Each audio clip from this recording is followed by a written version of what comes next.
Saat itu mereka pun pulang ke rumah dan langsung mengemasi barang-barang. Tak disangka ternyata Qian Heng sudah menyiapkan alat pengaman jika ketika liburan nanti mereka akan menikmati malam dengan penuh cinta. Sementara itu Cheng Yao juga melakukan hal yang sama, namun kali ini Cheng Yao menyiapkan pakaian dinas untuk membuat Qian Heng tergoda, tetapi Qian Heng malah mengetahui pakaian tersebut. Hal itu pun membuat Cheng Yao menjadi sangat malu. Di hari berikutnya Cheng Yao dan semua rekan kerjanya sudah berada di suatu tempat. Udara di sana juga sangat menyegarkan dengan pemandangan yang begitu indah. Mereka pun diminta untuk berjalan untuk sampai ke tempat penginapan, dan siapa yang tiba lebih dulu maka akan mendapatkan kamar premium dengan pemandian air panas pribadi. Selama di perjalanan Bao terus menjadi orang ketiga, bahkan Tanying dan Yufei juga sampai harus mencari cara agar mereka bisa berduaan. Sementara itu Qian Heng dan Cheng Yao pun melakukan hal yang sama supaya Bao tidak terus mengikuti mereka berdua. Kali ini Qian Heng membawa Cheng Yao ke taman bunga yang sangat indah. Mereka juga menemukan sebuah pohon permohonan. Di sana Cheng Yao langsung membuat permohonan, tetapi tiba-tiba saja hujan turun dengan begitu deras. Akhirnya mereka bergegas pergi untuk mencari tempat berteduh. Suasana saat itu benar-benar sangat membahagiakan. Setelah hujan reda mereka pun melanjutkan perjalanan untuk berkumpul bersama teman-teman yang lain, bahkan Qian Heng juga sampai mengendong kekasihnya itu karena mereka harus melewati jalanan berlumpur. Kemudian ketika mereka berkumpul bersama teman-teman yang lain, Cheng Yao dan Qian Heng diminta untuk menginap di tenda karena mereka yang paling terakhir sampai di hotel.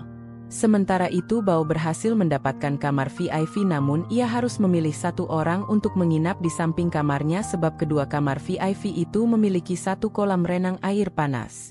Tak disangka ketika teman-teman yang lain menolak tawaran Bao, Cheng Yao malah menerima tawaran itu karena Cheng Yao ingin membantu Bao mempertahankan harga dirinya. Mengetahui keputusan tersebut membuat Qian Heng merasa begitu kesal sebab sebenarnya Qian Heng terus ingin bersama Cheng Yao. Setelah itu Cheng Yao menemani Qian Heng untuk membawa beberapa barang ke tenda, namun Qian Heng masih saja kesal dengan keputusan Cheng Yao.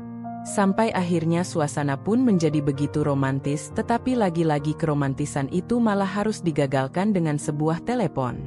Beruntung Qian Heng tetap mendapatkan sebuah kecupan manis dari Cheng Yao. Di malam hari mereka makan malam bersama semua rekan kerja. Wu Jun dan Cheng Si juga ada di sana. Kali ini mereka saling mengobrol bersama. Mereka pun berusaha membujuk Cheng Si agar ia mau bergabung di firma hukum Jun Heng. Kemudian saat makan malam selesai mereka langsung melihat keseruan pasar malam yang ada di sana. Tak disangka Qian Heng benar-benar begitu dermawan pada semua orang hanya karena ingin membahagiakan Cheng Yao. Lalu mereka juga sengaja mencuri kesempatan agar bisa berduaan. Beruntung usaha mereka pun berhasil dan mereka bisa menikmati malam itu bersama, namun ketika Qian Heng mengajak Cheng Yao ke suatu tempat untuk bercumbu, tiba-tiba saja Bao malah ada di sana. Hal tersebut langsung membuat mereka harus segera melarikan diri, tetapi Bao masih terus saja mencari Cheng Yao sampai membuat Qian Heng menjadi begitu kesal. Akhirnya mereka pun berpisah dan Cheng Yao segera menghampiri Bao. Setelah itu Cheng Yao, Bao, Yufei dan Tanying sedang berkumpul bersama. Kali ini mereka bermain permainan sembari menikmati alkohol. Tak disangka permainan itu membuat mereka semua menjadi mabuk, dan saat Cheng Yao ingin ke toilet, ia malah tersesat hingga ke taman bunga. Beruntung Qian Heng berhasil menemukan Cheng Yao. Saat itu Cheng Yao bersikap sangat manja pada Qian Heng. Di saat yang bersamaan teman-teman Cheng Yao malah memergoki kebersamaan mereka. Akhirnya Qian Heng terpaksa mengakui bahwa ia memang menjalin hubungan dengan Cheng Yao, namun mereka harus menyimpan rahasia tersebut dengan baik.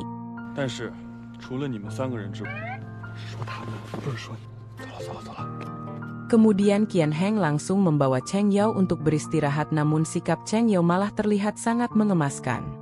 Dan ketika Qian Heng sedang ingin beristirahat di tenda, tiba-tiba saja Cheng Yao juga ada di sana, bahkan mereka juga terus berciuman, tetapi ciuman itu harus terhenti karena Cheng Yao tertidur.